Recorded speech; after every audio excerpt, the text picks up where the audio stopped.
there, this is Data, and welcome to the TNA Post Show. As always, I'm joined by my co-host. He's the fifth rascal, Burt Macklin.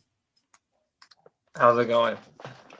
All right, we got so much to talk about, but before we get into tonight's show, let's kick things off talking about NXT because we had a bit of a reunion on NXT. The Rascalz reuniting for the first time since 2020. Zachary Wentz and Trey Miguel reunited with Dez, or as people know him as, Wesley. Such an epic reunion. What were your thoughts on the Rascalz reuniting? Well, after I stopped crying, I like popped really hard for this. Like I couldn't believe it, just because, and more so just seeing Trey Miguel on NXT. The stage didn't look too big for him. I was really excited to see this. This was awesome, and I hope I'm trying to remember if they said that we're gonna get a 6-man between. I think that it's them versus Gallus next week, but I'm not sure. Yeah, it is. It's them versus Gallus. That's awesome. That is easily, I think, could be the match of the week across all the promotions that are on TV.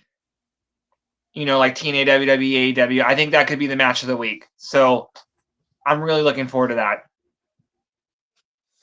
I don't watch NXT, but I might just catch the match. You really, especially like right now, just because it seemed like after the night in TNA and then just this past week in NXT, it just seems like this is going to be. I think there's a lot more to come with this relationship, especially I'll go with both shows,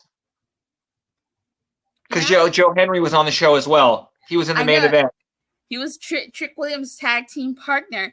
He got the win. He pinned Sean Spears. So happy for Joe Henry.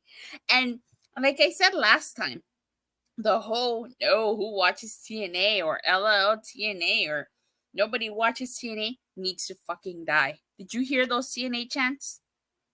Yeah, it was evident that those fans obviously pay attention. So good for them. Yeah, I brought a tear to my eye.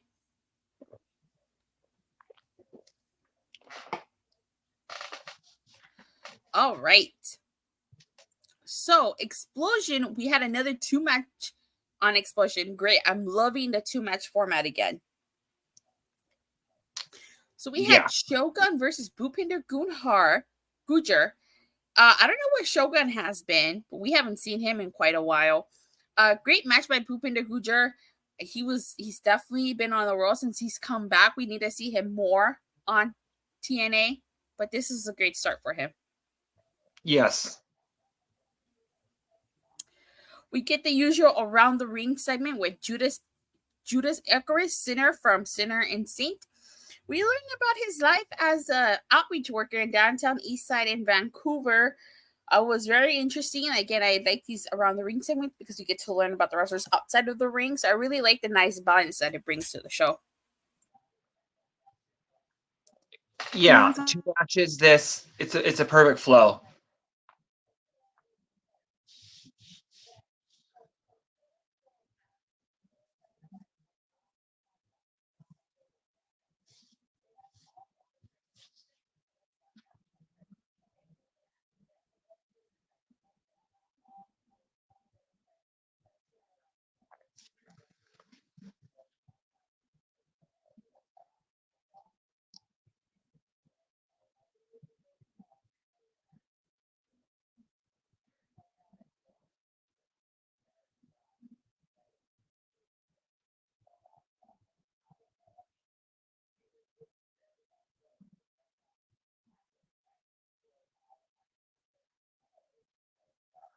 A little technical difficulties.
Okay.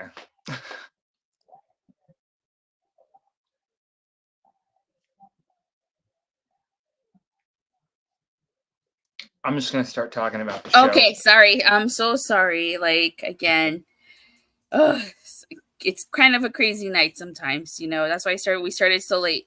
Love that guys and girls that don't get a chance to be on TV have Explosion, but with Shogun and his opponent were on Impact too.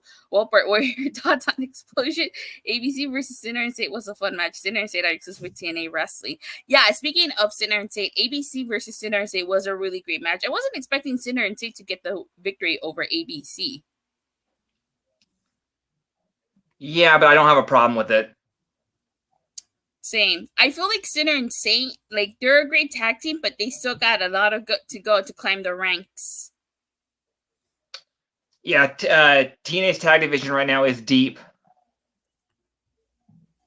It is. It is. I definitely do agree. Well, you know what they need to work on? The Knockouts tag team division. I sound like a broken record, but they need to replenish the Knockouts tag team division. Personally, I would rather see a TNA women's mid-card title, a singles title, rather than a tag team division. I just think that at this point, that's a little bit more difficult to book, just because if you don't have the roster size, I don't know what you're gonna do. It's not their fault, but that's just my personal opinion. Lots of tag teams gonna be down tonight. That's true. All right, now let's talk about the show. Let's see, especially with Spitfire getting another crack at Militia at Slammiversary. Agree with that. Thank you for agreeing with me. Speedball Mountain, ABC, Rascalz. Yeah, the tag team division on the men's side is stacked. We need to stack the women's side. So TNA kicks off with the Knockouts title open challenges. Jordan Grace versus Izzy Dam from NXT. I don't know much about Izzy Dam. I don't watch NXT. I've seen very little of her from the couple things that I have seen from NXT. She seems good. She did mock Jordan Grace because of the height difference. I really like this match just because I'm personally enjoying this NXT TNA, or how I forget what we're calling it. Is it NXT TNA or TN? What do we call the partner? TNA. Yeah. I haven't seen. I do watch NXT, and I haven't seen much of Izzy Dame on NXT. So I'm glad that she was the one that had a match tonight, just so I could see more of her. And yeah, this was a good match.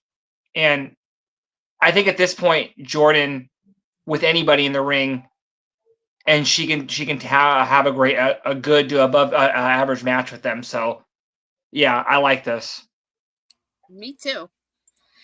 Yeah, Izzy's a top person. This was a nice surprise. She was the last person I suspect to answer the challenge. Still don't like that it's Jordan and Ash at Slammiversary. You and me both, brother. You and me both. I don't like that.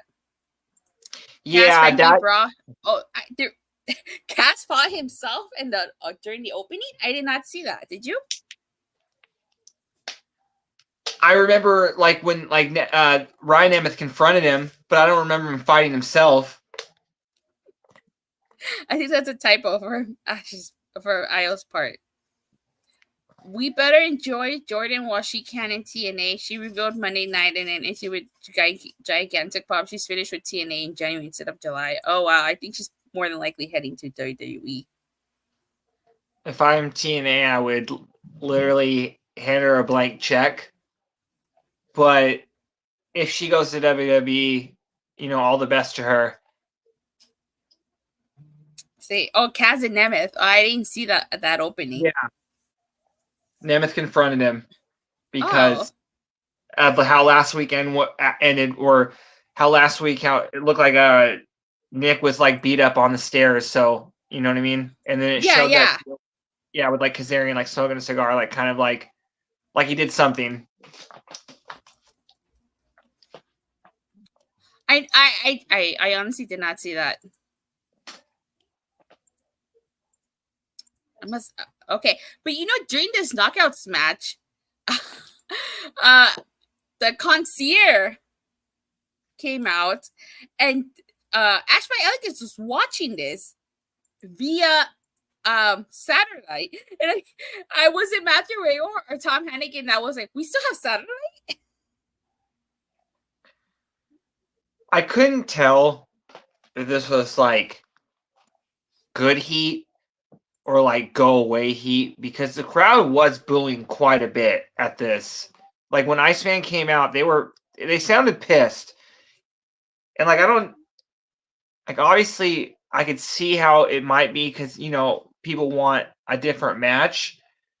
But if it's like real heat, good on her and good on him for like finally getting it. It seems like, you know what I mean? And because like really, she's the only like singles heel in the division that I can think of. Like Giselle's not a heel anymore. Like I guess Tasha's a heel, but other than that, so Okay. Ash is intimidated by Jordan when she sends that man to do her dirty work, which they gave him a name, concierge. But that's all they say. Honestly, like I said it before, and I'll say it again, I'm not a fan of the Grace versus Ash by Elegance match at Slammiversary. I don't look. Okay, not that I'm hating on Ash by Elegance. I've praised her work. I've gave her credit. I like her character. I just don't feel like Ash. I just don't feel that Ash by Elegance versus Jordan Grace should be the Slammiversary match. You can have that on a random episode of TNA. But now you know what I think. Not only is that the match, but at this point, when did they say that Jordan's contract was up? When was that date? January.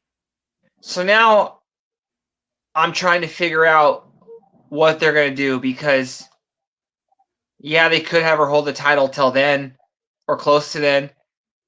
But like I just keep saying, I don't see anyone that they're building up to take the title off of her. Giselle Shaw? She had a match tonight.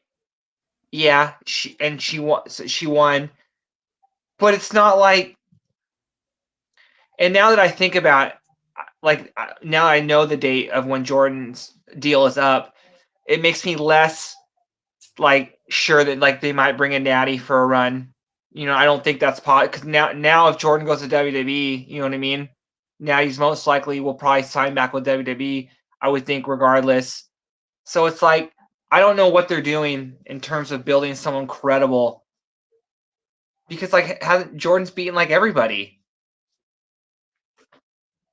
That's true. Seems like Rosemary Mayfield with Ash Iceman agrees she's not ready for this. But yeah, Rosemary Jason Way Iceman, the concierge.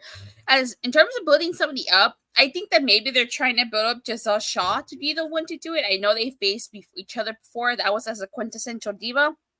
Maybe she should do it as a quintessential knockout. But even if they lose Jordan Grace, I mean, they lost Deonna Purrazzo and they carried on. I think that TNA will be fine without Jordan Grace. What they could do is they could have Jordan keep the title. I could see maybe have her keep the title. And then she signs with WWE, goes to NXT, wins that belt. Then she has belts from both companies. I don't know, that'd be kind of cool. That would be kind of cool. All right. Santino Marella making an announcement. We find out our main event is going to be a wild card tag team match. It's going to be 4 of the 6 competitors from the elimination match. And it's going to be Josh Alexander and Joe Henry versus Moose and Steve Macklin, or as Santino Marella called him, McLean. Yeah, that's so funny. He called him McLean. It was hilarious. The Knockouts division will be fine post-Grace. Yeah, they will. No, I'm not worried about that. I'm just saying that, it'd be nice if they started building somebody up now. Definitely. We get Charlie Dempsey versus Zachary Wentz, which was a great match. I'm going to jump ahead a little bit here. But in the promo that North Catch Group cut afterwards, Charlie Dempsey, saying that he used the Rascalz' own game against them, saying that they like to cheat and steal all their wins, which is true. You can't lie. We can't lie. That is true. Against them, because during this match, Miles Bourne, Charlie Dempsey's tag team partner or part of North Dakota Cash, came out and attacked Trey Miguel, which allowed Charlie Dempsey to pick up the win, and then they attacked the Rascalz. And then Santino said that there's going to be another 6-man next week, and he's going to pick somebody from TNA, but that knows NXT. Well, that's what he made it sound like. So I'm very interested about that. I think the way he meant, that's what it kind of sounded like. But could it be that maybe we're getting a Rascalz reunion on NXT? Could it be possible we're getting a Rascalz reunion in TNA as well? Because Wesley is a part of the TNA world. He's former partners with the Rascalz, and he also knows the world of NXT. But he said that but the way he said it's like somebody currently signed to TNA. That's true. That's the way he made it sound like. I guess we gotta wait and see. I can't wait for next week. All right. And it's no surprise Dempsey knows how to cheat and work around the rules. He is William Regal's son. That's true. I'm gonna promo by the System. Kind of similar promo like they cut last time about them being the most dominant faction in wrestling. We find out the Hardys are back. He says he calls Josh, the guy he beat in 10 seconds, Henry, the guy who stole his blueprint to success, and he tells Macklin to stay out of his way and watch how he does things, and maybe one day he will trust the System. He also, which I thought was very, very sweet, he told JDC that he's been impressed with how he's been pulling his weight lately. So, and like I like how like in factions lately they always have somebody that's not in the faction, but it's like trying to like get in. You know what I mean? It's like Sammy in the Bloodline, or like Carlito now with whatever that Judgment Day. Like, and now like JDC, he's not he's like a junior System member. He hasn't got his he hasn't got his badge yet. Okay. Yeah. He's still earning his way. That's what I'm thinking, Data, for this union. If it's Zach and West, it's MSK. Their cheer name with Trey is the Rascalz. Rascalz are in a WWE match versus Gallus. Crazy to say, and 24. Yeah, that is crazy to say. So we get the triple threat number one contenders matches: Kushida versus Speedball Mike Bailey versus Jonathan Gresham. This match came to be because maybe Mustafa Ali's trying to duck Mike Bailey. And remember, Mustafa Ali is the one that challenged Mike Bailey to Slammiversary, but he backtracked and was like, oh, no. Mike Bailey has to earn it. And so we got this triple threat match, which, by the way, was a fantastic triple threat. Yeah. And then we had a little bit of came down to an Ink versus Mist match where Kushida hit. Gresham was going for the Ink, and then Kushida like pulled out the Mist, and then it like led into the finish. I pretty much a little bit like shortly after that, Bailey off the top rope hits the Ultimate Weapon. Like what was it, to his back? Yeah, it looked like it was to his back. That looked brutal. So yeah, this was a really good match. Suck it, Mustafa. Slammiversary close to a sold-out show, by the way. That's awesome to hear. But yeah, Gresham biting Speedball Mike Bailey's hand during this match. Ali is like a fantastic heel. Like it really came full circle for me tonight. Like, and I think he pulled it all together. Just now I really like this gimmick, and I don't want Bailey to win. I'd rather have Mustafa Ali keep the belt. And if he's not going to use option C, I'd rather have him put someone over like Leon Slater, just so we can see him break that record.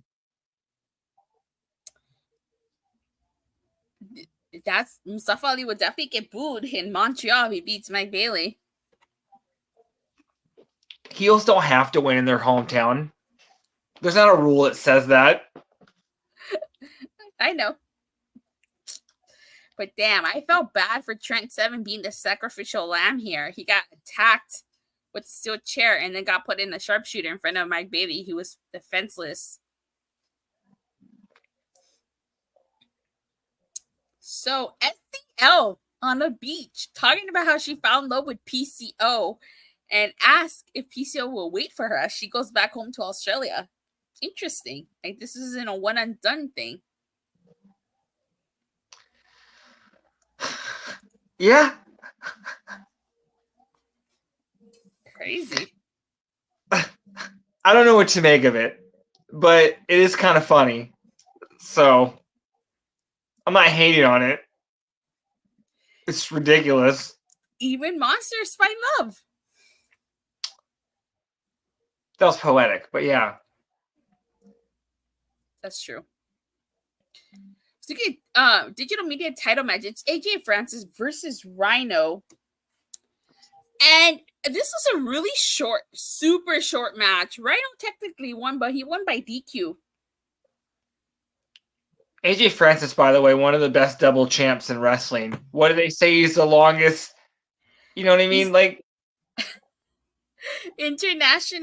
reigning international champion in the modern era. Well, there's no arguing with that. You know what I mean? It's like when Chris Jericho was the longest reigning AEW champion. He was the first one.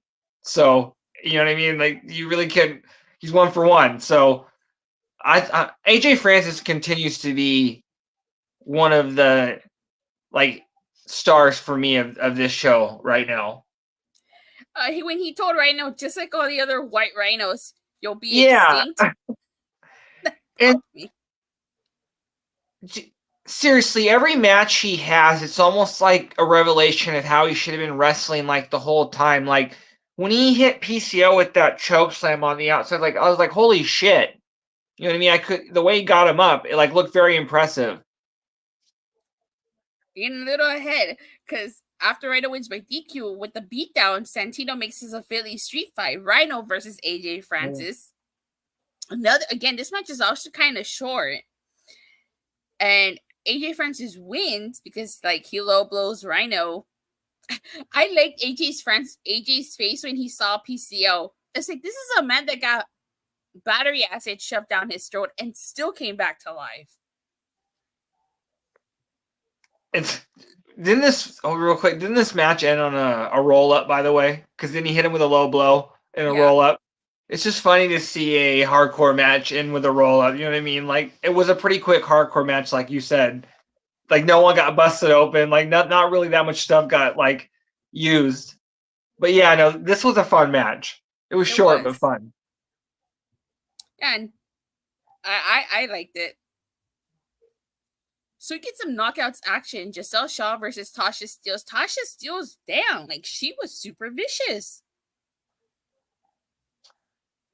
Yeah, this was probably my second favorite match of the night. This was because we've been. I don't. What made me sad a little bit is because we've time to talking how these are two that should be built stronger and kind of to be title contenders. Tasha's had some. They both have had title shots, but it was just sad because one of them had to lose. But Giselle continues to you're right. She's rising. It's not fast enough for me, but she is clearly somebody that they are obviously. I think she might be the one to, because she had the match with Jordan. She didn't win, but the story's still there for her to get another match. Because she kind of disappeared after that. So she did. It says LL AJ looked like he saw ghosts. He doesn't know what he signed his set for. He has to defend that Slammiversary competitive knockouts match. True that. Yeah, this was an extremely competitive knockouts match. I liked it. Did Jade botch? She called her the quintessential diva instead of quintessential knockout. I thought the whole point of the change of music, change of entire was because she was going by a quintessential knockout. I did not catch that, but I would have thought that as well. Mm-hmm. But still, very great match. Again, knockouts division, in my opinion, best women's division in North America. Agreed. So we get a Zaya Brookside interview, and she's talking about how she's going to get her revenge on Lish. And she says that true love conquers all because STL, Seth Delander, is one of the strongest women she knows. I think this was a fun little interview. It was. But it's just funny. The whole PCO Seth Delander thing is very funny. It is. It's not anyone's cup of tea. Yeah. I don't mind it. Knockout. I mean, TNA is really good at always doing silly stuff. Yeah, they are. We get JDC, Johnny Curtis versus Chris Bay. I thought this was a good match. I thought this was a really good match. Chris Bay immediately going after JDC, like he was not having it. I see Io likes it. Again, I don't hate it. I just think it's funny. Same. JDC getting the win over Chris Bay. I mean, Eddie Edwards, Brian Myers, and Lish all come out. And they pretty much cause a distraction here. And then the system beat down ABC. And we find out Matt and Jeff Hardy return next week. So a lot of interesting stuff going on here. I liked a few things in this match. I liked that the tag team champions won. Well, not. Well, actually, never mind. It was JDC in the match. I like how the system won, just because it doesn't matter. The ABC have been on a roll since they've kind of had they've gotten back on the same page. So I don't mind them losing right now. You still need to keep the system strong, and ABC already have that title match. You know what I mean? And it doesn't. And also doesn't matter because the system had the numbers game. You know what I mean? Yeah. It doesn't make them look weak. I think the system's gonna retain against the Hardys next week. Yeah, because I think we're nearing toward the end of them being champions. So you want to keep them strong for when the people who take the belts off them. You know what I mean? It means something. The match was just there, clearly setting up the system versus the Hardy Boys at Slammiversary. I thought it was the system versus ABC at Slammiversary. Isn't it the system versus Hardys next week?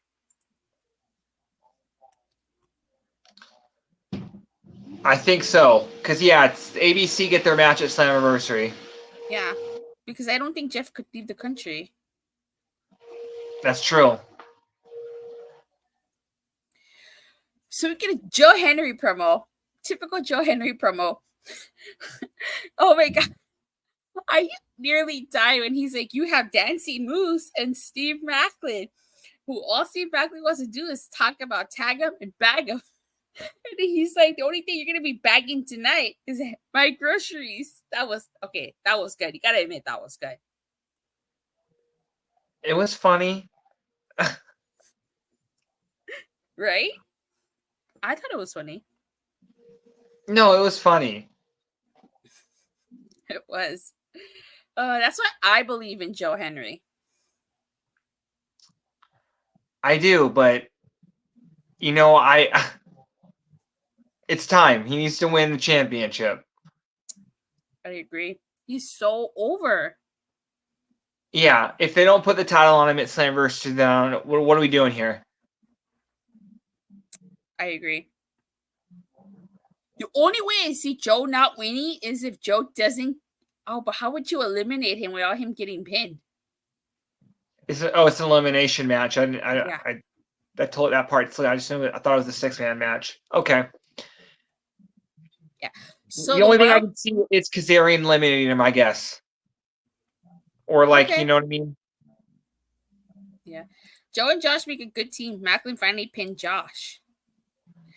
Ooh, yeah. Okay, so the wild card tag team matches are made of it is Joe Henry and Josh Alexander versus Moose and Steve Macklin. Now, one of the things that I really enjoyed about this match was the intertwining of past stories that we had here. And it's so interesting that it was these four. Who can forget the incredible rivalry between Moose and Josh Alexander? Moose robbing Josh Alexander of his moment at Bound for Glory 2021, which I was there for. The rivalry between Joe Henry and Moose for the digital media title. Steve Macklin and Moose, when Steve Macklin was the one who originally got the briefcase, and then Rhino Gordon and Moose caught it.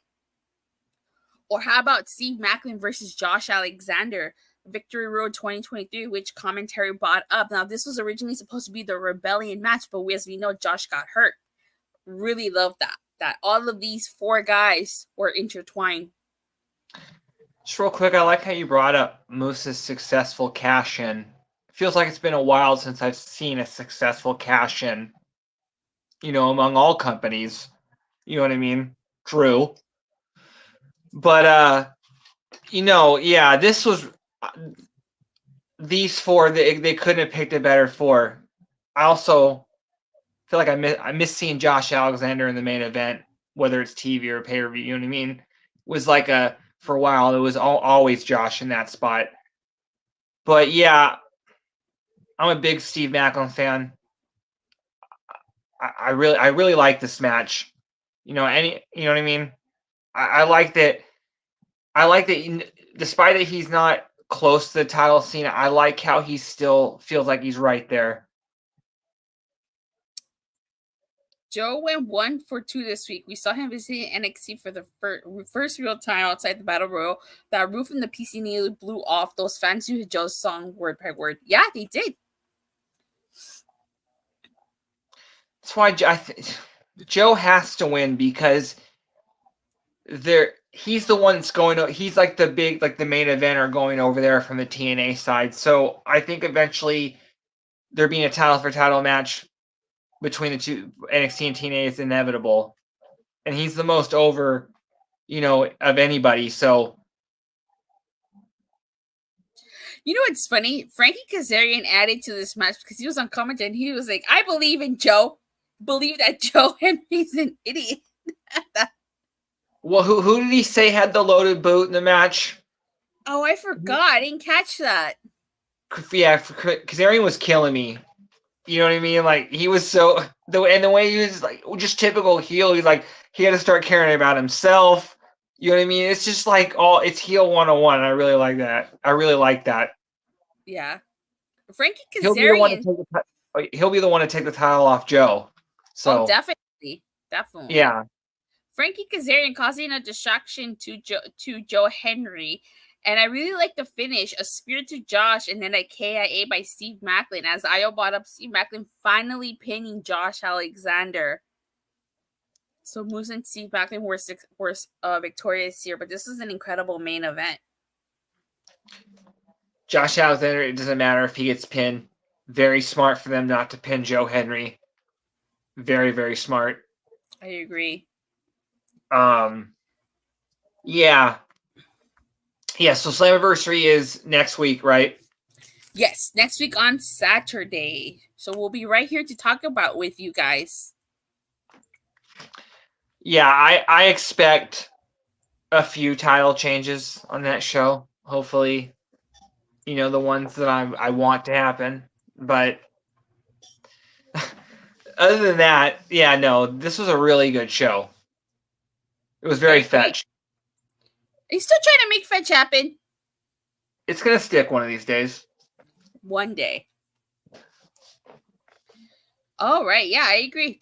Incredible show, top to bottom. I'm digging the road to Slammiversary. I can't wait. Next week is the go home show. And I really like how now, again, I watch NXT, but I really like TNA getting the exposure it's getting. And it's very nice to see the fans in NXT reacting in a positive way to TNA. Yes. It really makes it really nice. So sorry. Sorry, it's okay. No, I said it again, and I will say it again. If there's any doubt or any rhetoric of, who watches TNA? Nobody watches TNA. LOL TNA. That shit needs to fucking die. Those TNA chants on NXT prove that people watch TNA. Yeah. All right. So you got anything to say as we get ready to wrap up? No, just again, like I'll add to what you said. Just continue. If you already are, continue watching TNA. If you're not watching TNA, you should start. Exactly. We got a big show coming up in 2 weeks, in a week. So, what better time to start now? Right. If everything kind of resets at the pay-per-view. If we have not convinced you, or this show hasn't convinced you to watch TNA, I don't know what more to tell you. But anywho, thank you guys all so much for watching and for the continued support. Please don't forget to like and subscribe. Make sure you hit that bell so you get notified whenever we go live or release it, or when everybody releases a new video. And we'll see you guys next week for the Go Home Show to Slammiversary. Bye.